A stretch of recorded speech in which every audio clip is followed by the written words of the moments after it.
Previously, I showed you how to shop around for a solar installer. Now is still a good time to install solar as the 30% federal tax credit is still available. From my last video, I found Exact Solar to be a good fit. The company is easily the best bang for the buck, no doubt. I signed up with them at the end of August 2023. The permit to install took a while. Once approved, Exact Solar came and installed the system within 2 days at the end of November 2023. Originally, we agreed the solar panels would be mounted and secured via the ballast method. I much preferred using the ballast method because nothing is drilled and screwed down onto the roof. If there ever is a leak in the future, it's going to be easy to move the panels around. But at the last minute, a rep changed it to rail system.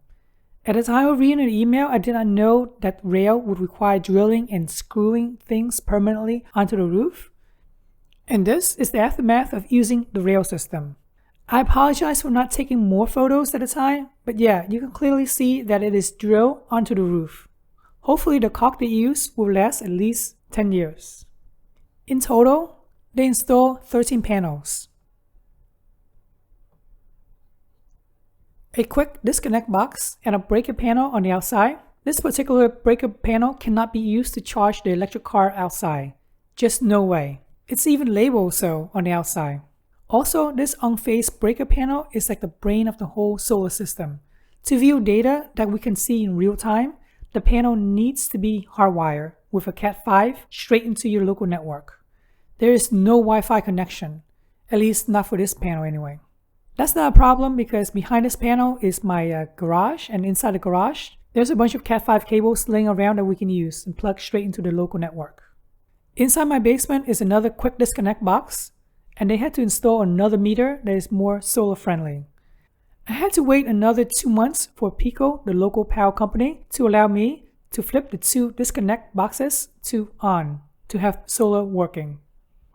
If you're following so far, that means it took almost 5 months from signing the papers with Exact Solar to having solar powering my whole house. This is of course not Exact Solar's fault. The city of Philadelphia is super slow when it comes to permits.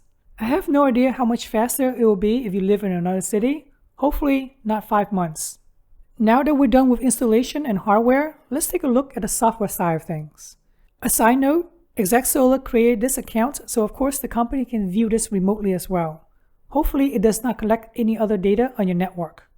Click on the link and enter a new password. Confirm the password and then finally you can sign in.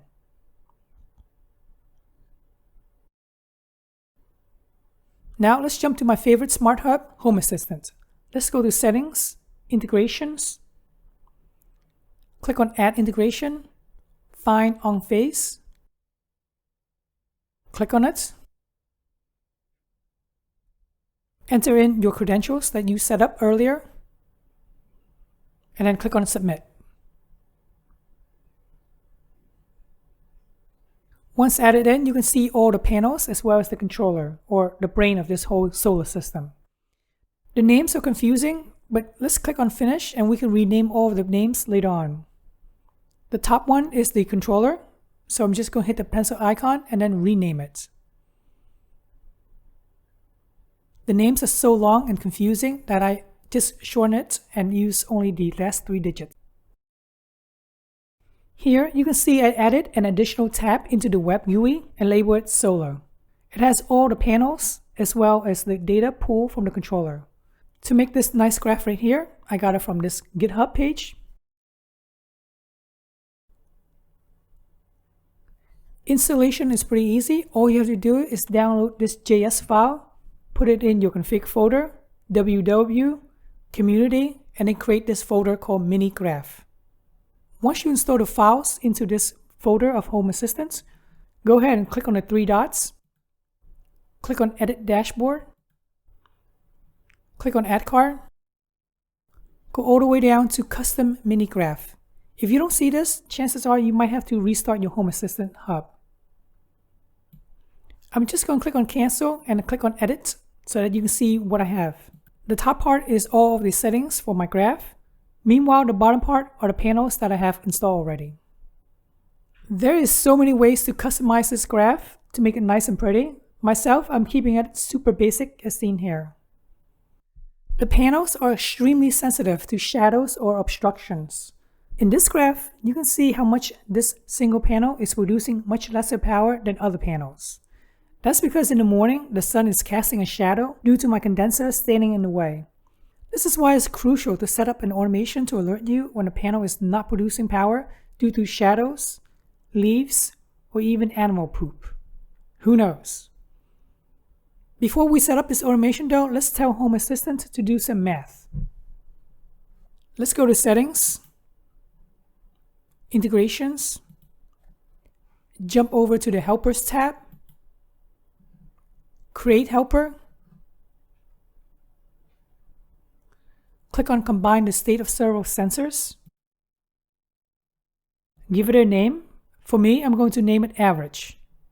Input all of the entities of the panels. So it's panel 1, panel 2, panel 3. The statistics will be average, or in this case, arithmetic mean.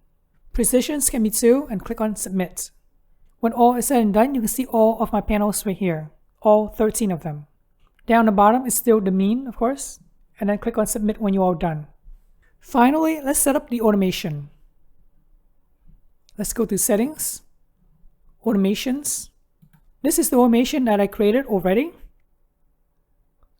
Let's jump into the YAML mode so you can see it clearly. Basically, Home Assistant will monitor all of the panels, and if the panels produces only 70% or lesser than the average of all the other panels, then I get an alert on my phone.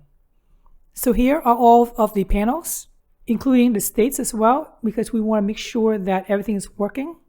The condition is the template.